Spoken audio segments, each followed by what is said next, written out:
I have a few flowers in my garden, including echinacea, which is the coneflower or daisy, depends what you like to call it. So I thought I would show you how to paint one in watercolor. This is going to be a very simple painting, just of a single echinacea, so you can learn a little bit about the shape, and then once you learn that, you can go from there and start painting paintings with multiple echinacea. So today I've already sketched in one. I've used a fairly dark pencil, an HB. I usually wouldn't sketch in quite such a dark grade of pencil for a watercolor painting, but I wanted to make sure you could see what I drew and what I'm working, so you can see when I'm painting what I'm kind of keeping within. So I started with the top, which basically the center is like a little gumdrop is what I think of it as. And then the next thing I drew was not the petals, but the shape that the petals make as a whole. So it's almost like a bit of a triangle where each edge is curved and the corners are curved as well. So I drew that, and then within that I drew the petals. I just looked at some pictures of echinacea online just to see how the petals kind of typically lay over top of each other. So as you're sketching in the petals within the kind of funny triangular shape, just keep in mind that some will overlay or be underneath the other. Some will be fatter than others, but they all tend to have narrow or be quite narrow at the top where it connects with the center, as well as being fairly narrow at the end, and the end tends to have a little notch. And then I just drew a basic stem, just straight down. Now I'm just going to take a moment. Oh, a couple things that I used for this project are, of course, a pencil. I'm going to use the kneadable eraser just to lighten the intensity of the pencil marks. I've used some washi tape. I picked a somewhat neutral color for washi tape just so I could have straight edges. This paper is Winsor & Newton Professional Watercolor Cold Press paper. It's 100% cotton, which is really fantastic when you're working with watercolors. And it's just a sketchbook that I've already painted in a few pages. 3 paintbrushes. You don't need 3 paintbrushes, but if you happen to have a wash brush, I use an oval wash brush, or maybe a larger round brush. I'm going to use that to paint in the background. This number 6 round Princeton Heritage is probably going to be used mostly for the flower, maybe a little bit around the edges, but I should be okay just using the oval wash, doing the background, getting the background in around the flower. And this one's definitely not necessary, but because I'm working so small today, I've decided just to use a round 0 just to get a few of the details into the painting. Okay. Oh, I forgot one thing. The paint colors. The fun part of the painting. So I've selected a few colors to use today. One of each primary color. So my red is a Quin Magenta. My blue is Cerulean Blue. And my yellow is cadmium-free yellow. Sap green. You don't need to have a mixed green, but if you have a mixed green, it can be really handy. So I'm using sap green. I really like sap green for a lot of different greens, just to have a convenience green. And then raw umber, just to help with some of the shadowy areas. So I'll just put these back in my larger palette.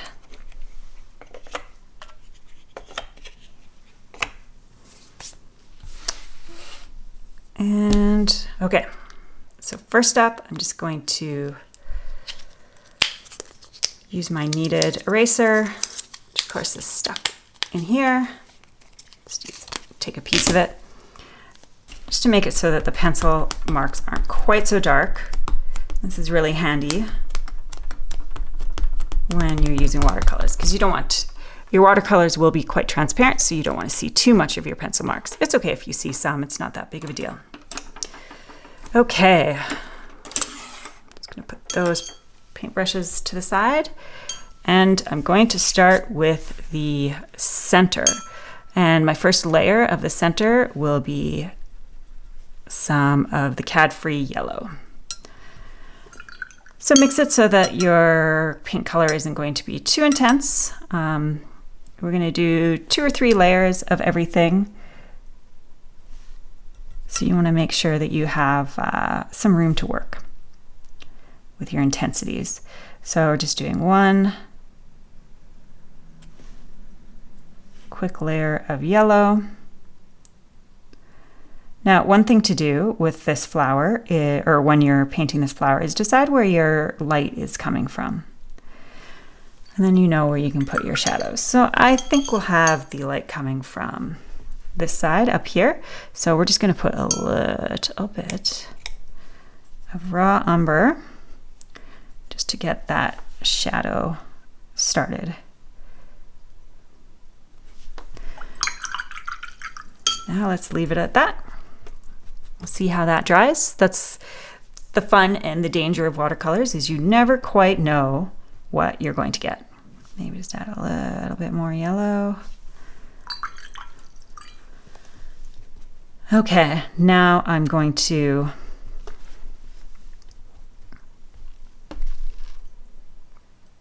before I go any further, I'm actually just going to take a bit more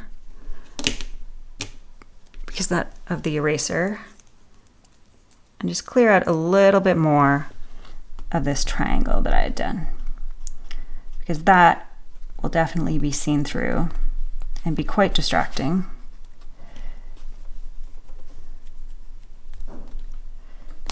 Just going to make sure that it's not very visible, this little triangle. The rest of the flower itself, you'll have edges of colors and things like that, so it won't be too noticeable to have the pencil marks. Okay, now let's take some paint to the stem. Now I'm skipping over the flower on purpose because if I add the color for the flower, it's going to bleed into the yellow. So I need to wait for the center to dry. So I'm just mixing a fairly light version of the sap green and just a quick paint down the stem.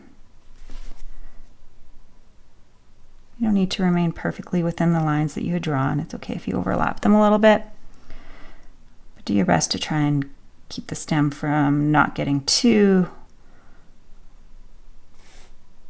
fat than thin, then fat than thin.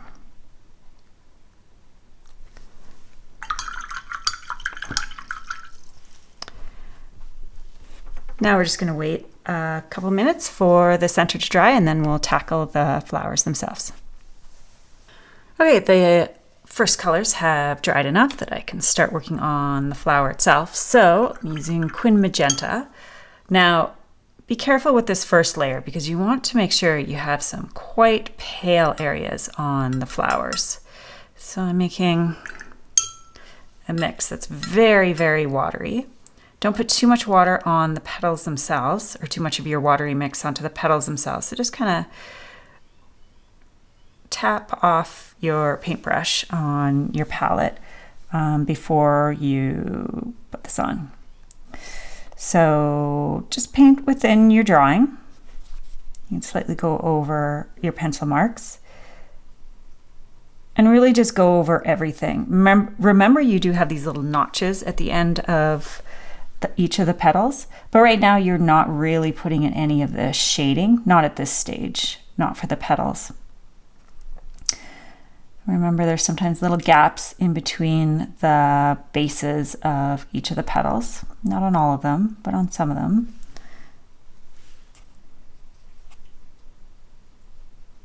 So just quickly fill it in.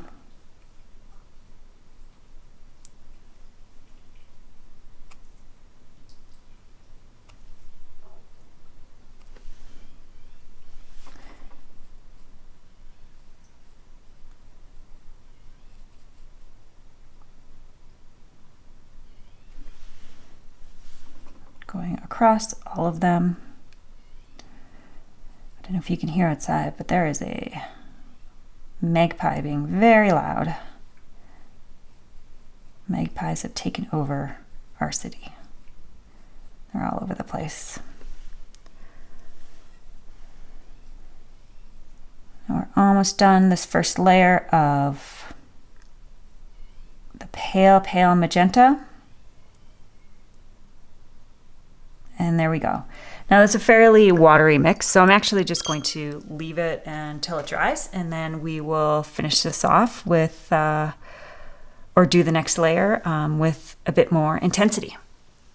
Okay, this is dried enough that we can start working on the next layers. One thing I realized now that I have the petals painted in is we should have just a little glimpse of the stem up here. So depending on how you've drawn your petals, just make sure that your stem is existing where it should exist. So we're just gonna add a little bit of green right up there. And we'll adjust that a little bit more later on when we do the shadow on the stem itself. Okay, so now we're going back to the center again. We're gonna add the Cadfree yellow, this time a little bit darker. And we're not putting it over everything, but we are putting it over a fair amount of it. Think about where the sun might be hitting. So I'm going to have the lightest spot just kind of in the middle there. Add a little bit more of the yellow going throughout.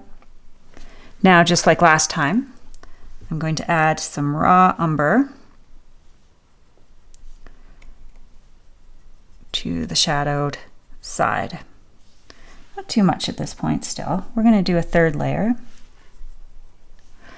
Oh, let's get this mix a little nicer. We are going to do a third layer just to kind of finish this off. Now remember, it's going to be the darkest right at the base where it connects with the petals. And some dark along those areas. Now I have probably too much of the umber, so getting into the part where I probably want it to be kind of medium. So just dry it off my brush and I can kind of pick up a bit of it.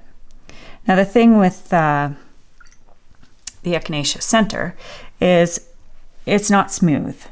So you're gonna have some modeling.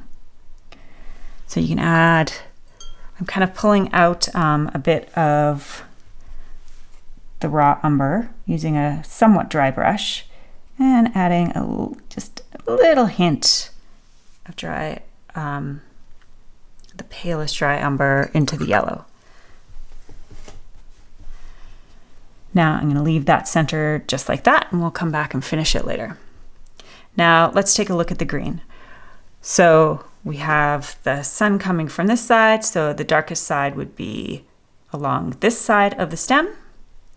So I'm going to get a bit more of the sap green. A bit darker this time, but also remember your layers will show the previous layer as well, and that will add some of the darkness to it. So it's probably a little too much water on my brush for such a small area. So I'm just putting some dark along this side.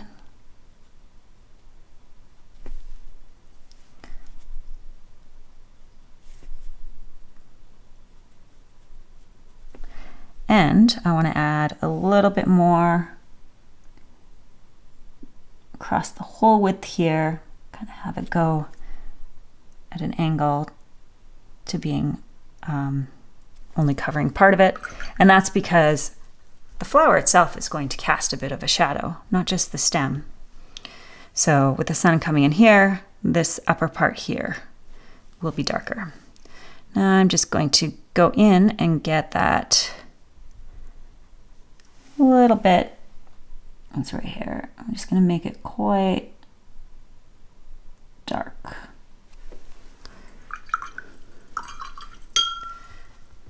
Now, we should be able to actually finish the stem now. I'm going to take a bit of raw umber. You're going to want this not too watery, because this is going to just intensify that shadow a little bit. I'm going to add that to this part of the stem, as well as just a little bit, a little dab just along here. A little bit more just along here, because that's going to be the darkest part of the whole stem. Now I'm going to let that dry, and then we'll work on the petals. Okay, so that's dried enough that we can continue working without causing any bleeding from one color to another. So we're going to go back to our Quin Magenta. So we want it a bit darker this time, and we don't want to put it everywhere. So remember, just like with the stem and the center, the closer you get to the center is where it's going to be darkest. So I'm actually going to make that a little bit lighter. It's a bit dark for this stage. So add a bit of water, kind of dab it off on the edge of your palette. And I'm just kind of doing what do we want to call them, like little stripey things, because the echinacea petals or coneflower petals tend to have like little stripes that go down. So I'm just trying to mimic those stripes, having the brush strokes go in the direction of the stripes.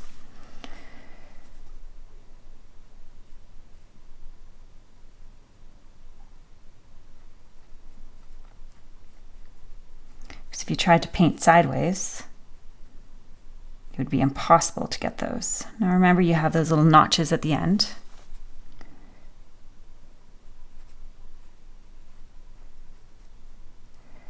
If you go a little bit further out from where your pencil drawing was, that's okay. As long as it still has the overall shape of a petal. Petals aren't perfect. So each one varies. That's the joy of painting flowers.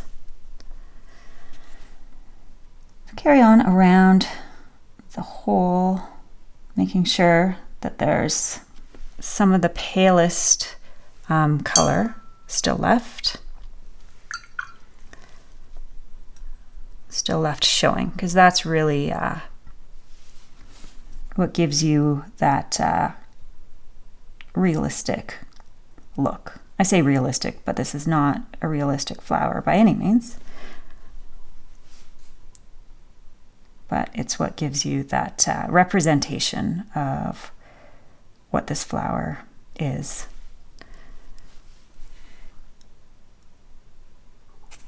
This little one is just a narrow, little foreshortened, I guess not foreshortened, side shortened petal. Okay, now I'm not going to wait for the previous color to dry, because I'm going to continue working on the petals. I've added some more Quin Magenta. It's a little too dark at this point, so I'm just going to make it a little bit waterier. So it'll be a little bit paler. I'm going to dab it off. I don't want a lot of water coming off my brush at this point. I'm just going to add some more right at the base and have a couple little bits coming out. Some of your stripes are going to be a little bit darker.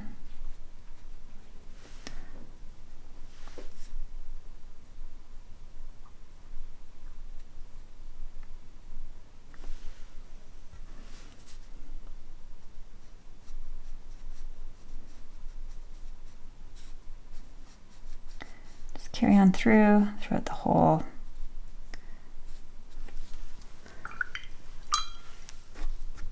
whole flower. Now I'm going to move just for a short while to this little little brush, I'm going to take some of the magenta, and right on my palette, I'm going to add some of the raw umber.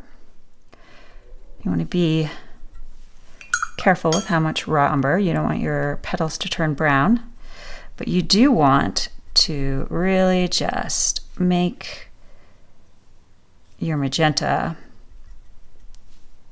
a little bit darker for the shadow. So going back into right where the petals connect, just adding a little bit.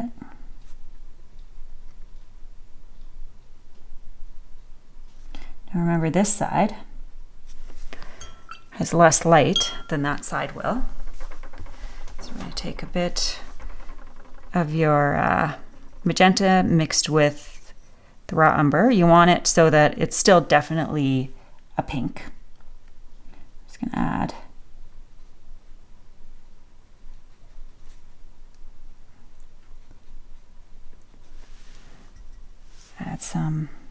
add to these the stripiness that you've added.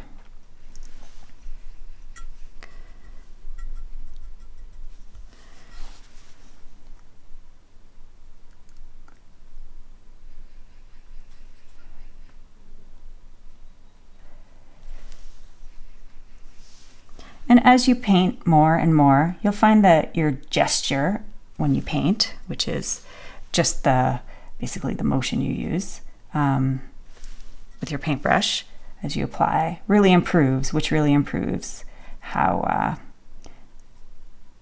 the energy of your painting and each of your brush strokes. Now I'm going to add a little bit of water to that mix because I still want a little bit of that more muted color coming around, but remembering that the side will get more light, so it's not going to be as dark.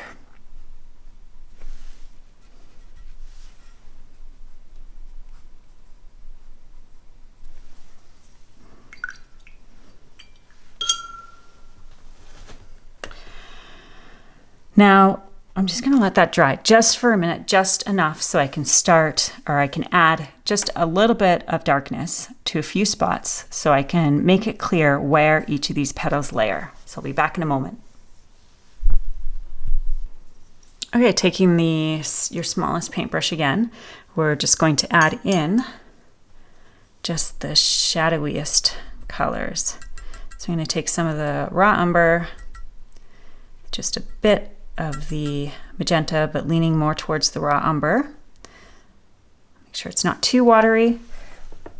And then just add a little bit to the base of each of your petals, because that's where the light really won't be getting in. And then take a bit more. And this can be a little bit more leaning towards the magenta side.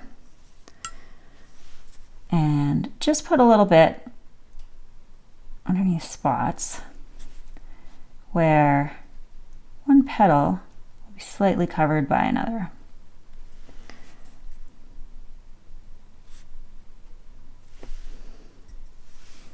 And that just helps tell where each of these petals are.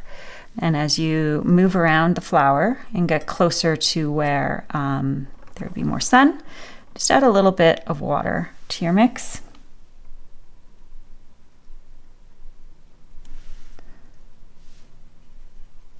Just to make it a little lighter, as though the sun is hitting it. It doesn't take much, just a little bit to give that impression. Okay, we're going to leave those at that. And we're going to do one last little bit of work on the center. I'm liking how this side where the light is hitting is working. I'm going to add a little bit more of the yellow. But instead of painting it everywhere, I'm just going to kind of dab it on because I want that uneven look to the center. And now I'm going to take some raw umber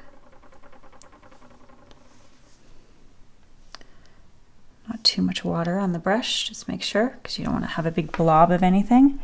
And you want to add little spots. Make the spots a little bit smaller as you get towards that side of the center. Now I'm just going to make this raw umber fairly dark.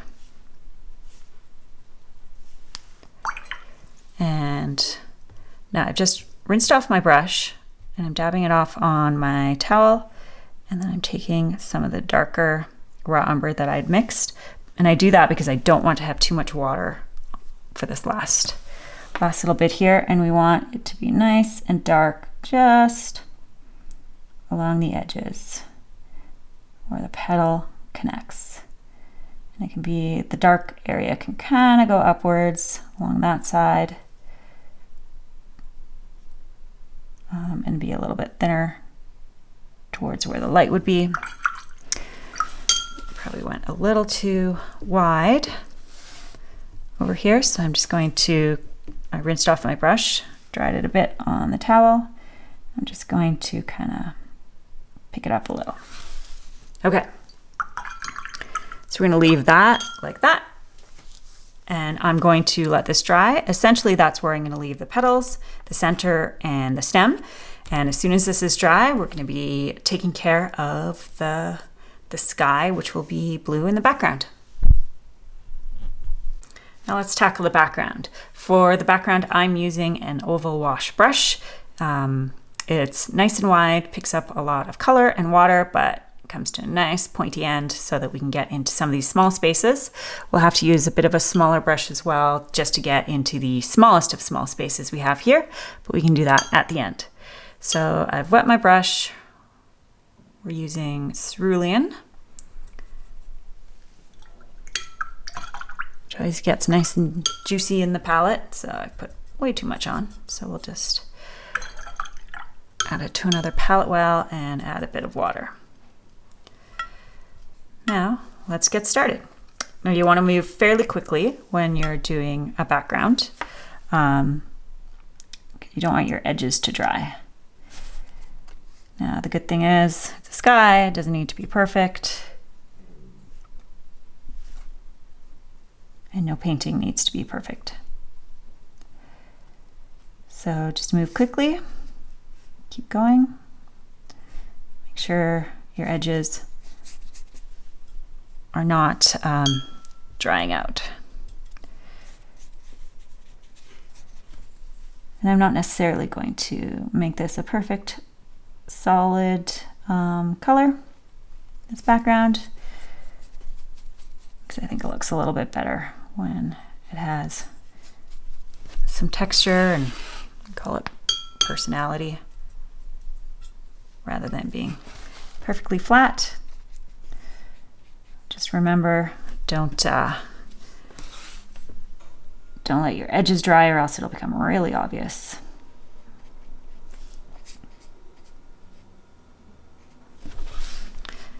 And feel free to spin your painting around as you work on it, because it's much easier to get in and move quickly if your paper is at a good angle for you to work on it.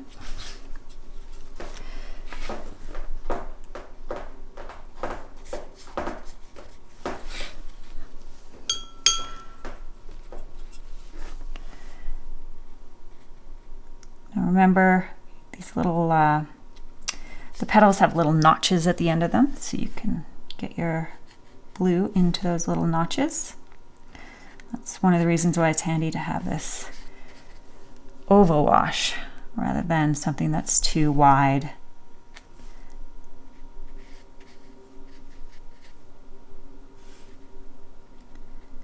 Almost done. And while you want to get up pretty close to the edge of the petal and stem, it's okay if you leave a little bit of spots here and there that are still white. Now I'm just going to take my medium brush. You can use your smallest brush if you want and get a bit of this blue so we can get these areas that are completely within. And you might find that the intensity of the color changes because you're using a different brush, so just adapt to that as best you can.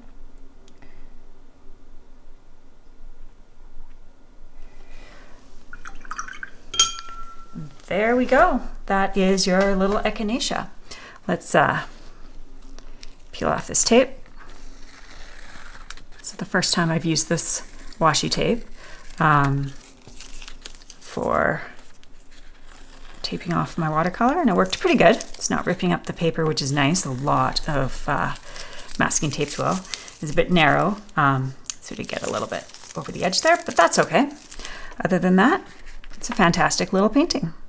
So once you learn the basics of painting echinacea, you can start layering multiple ones over top of each other, make them bigger, make them smaller, make the sky a bigger presence, a smaller presence, whatever you want.